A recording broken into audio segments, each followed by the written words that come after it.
Jeff Hayes, and this is just a small video that I've included. This is a hardware technician, plus this is a personal project of mine. This is your main control. I did a feature on this circuitry layout a while back. And this is a little self-promotion here. Can never hurt. Of course, you got, this is just selective switches where you got digital working as mechanical selective switches, plus different like motor control systems and stuff.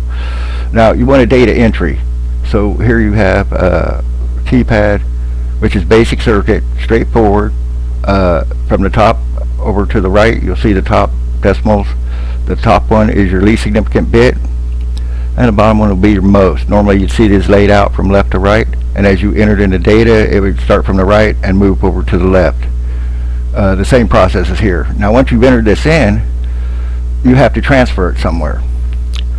So here's a circuit that I've came up with, because you have to, this all involves correct clocking, meeting conditions of your parallel in to serial out, to serial in to parallel out, because you're transferring the data and you want to transfer it over to something else. Now I've taken this circuit, which is used the old AND gates and inverters, and I wanted something more. There's too much wiring involved in this, so I converted it by using 4-bit magnitude comparators, which are very universal ICs. Your imagination is only, stopped you on using these. Okay, and it's transferred over here. Now this circuit up here is hardwired to 96 on both of them. So we have to meet the conditions to clock it in, to load it from the parallel in to serial out, to the serial in to parallel out IC, which is your 74166 to your 74595. Here's my electronic simulator software, which is inexpensive, plus my computer's old, so, and these little push button switches tend to stick. So we've got the clocking circuit on the left. So here's where that push button stuck.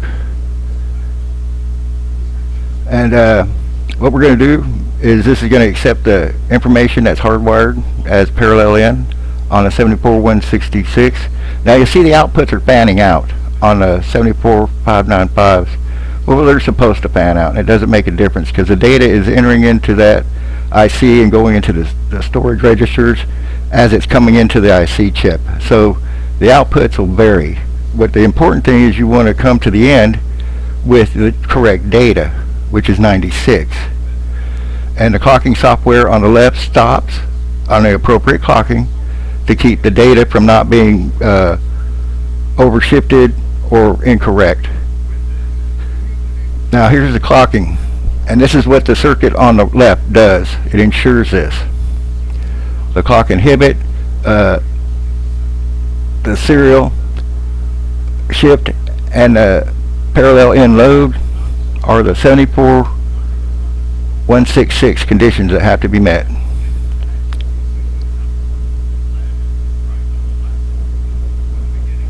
And then output enable, bright clock, SR clock, and then you got the main clock.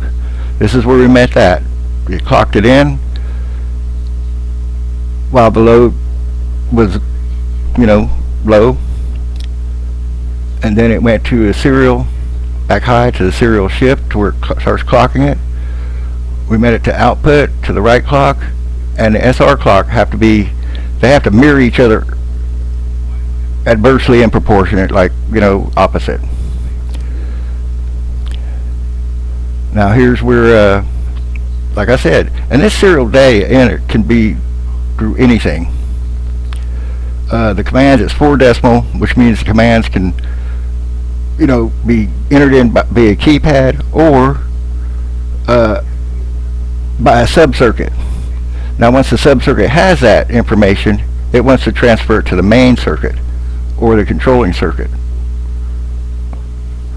So this is where it doesn't have to necessarily be for keypad or anything. It just be for a subsystem reporting information back. But the thing of it is getting the clocking correct, and this is where hardware technicians come into play. You'll find a lot of companies will supplement their hardware with software.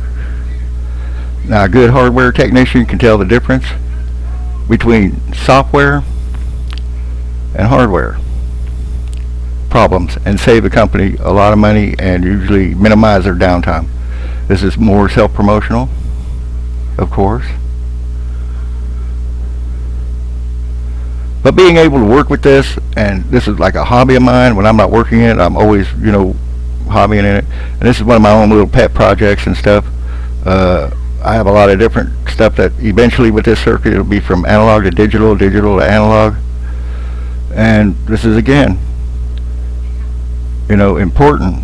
And I've seen a lot of people troubleshoot software problems and replace modules, and it doesn't fix the problem, and here the company is like experiencing downtime, and they're just spending money on stuff that's not needed. I hope this video has been informational. I appreciate it, and please contact me if you have any questions or needs. Thank you.